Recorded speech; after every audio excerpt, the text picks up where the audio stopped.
是韩国某品牌出的蘑菇灯罩，太可爱了，但是真的很难买，加上运费也得200加，还不如就自己扎一个。今天我们就一起来试一试。首先准备材料。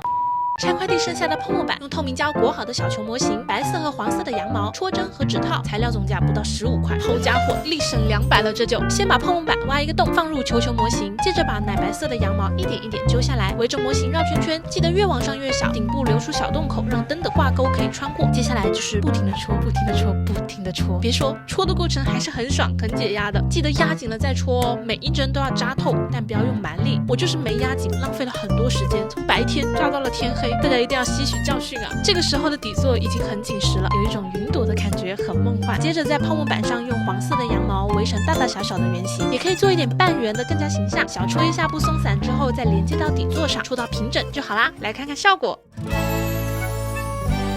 超级可爱，不到15块钱就能拥有的蘑菇灯罩，虽然不熟练，花了大半天的时间，但还是很有成就感的。掌握这个手艺之后，想给哪个灯做都可以啦，大家也来试一试吧。